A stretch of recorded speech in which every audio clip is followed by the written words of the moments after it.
தமிழகமெங்கும் கிளைகள் கொண்ட Annamal institute of hotel management and hospital management படிப்பில் சேர்வதற்கான அட்மிஷன் நடைபெறுகிறது. தெற்கு சீனாவின் குவாங்ஸி பகுதியில் பெய்த தொடர் கனமழையால் பாம்பு பண்ணையிலிருந்து வெளியேறிய சுமார் 900 பாம்புகள் மக்கள் வசிப்பிடங்களில் தஞ்சம் புகுந்துள்ளன. தென்மேற்கு சீனாவின் குவாங்ஸி பகுதியில் கடந்த சில தினங்களாக பெய்து வரும் கனமழை காரணமாக பலத்த வெள்ளப்பெருக்கு ஏற்பட்டுள்ளது. இதனால் அப்பகுதியில் உள்ள பள்ளிகள் மற்றும் குடியிருப்பு பகுதிகள் வெள்ளத்தில் மூழ்கியுள்ளன.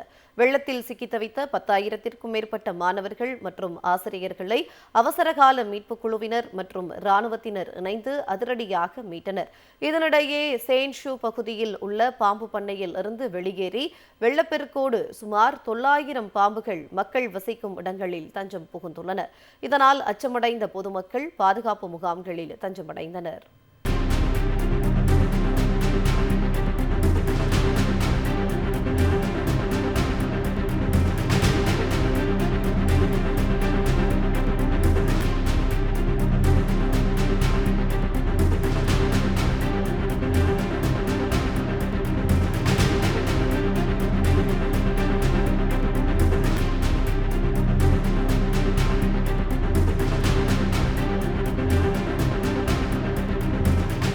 தெற்கு சீனாவின் குவாங்ஸி பகுதியில் பெய்த தொடர் கனமழையால் பாம்பு பண்ணையிலிருந்து வெளியேறிய சுமார் 900 பாம்புகள் மக்கள் வசிப்பிடங்களில் தஞ்சம் புகுந்துள்ளன.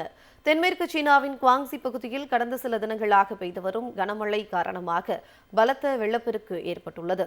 இதனால் அப்பகுதியில் உள்ள பள்ளிகள் மற்றும் குடியிருப்பு பகுதிகள் வெள்ளத்தில் மூழ்கியுள்ளன. வெள்ளத்தில் சிக்கி தவித்த 10,000க்கும் மேற்பட்ட மாணவர்கள் மற்றும் ஆசிரியர்களை அவசரகால மீட்புக் குழுவினர் மற்றும் இராணுவத்தினர் இணைந்து அதிரடியாக மீட்டனர். இதனிடையே சேன்ஷு பகுதியில் உள்ள பாம்பு பண்ணையில் இருந்து வெளியேறி வெள்ளப்பெருக்கோடு சுமார் 900 பாம்புகள் மக்கள் வசிக்கும் இடங்களில் தஞ்சம் புகுந்துள்ளன. இதனால் அச்சமடைந்த பொதுமக்கள் பாதுகாப்பு முகாம்களில் தஞ்சமடைந்தனர்.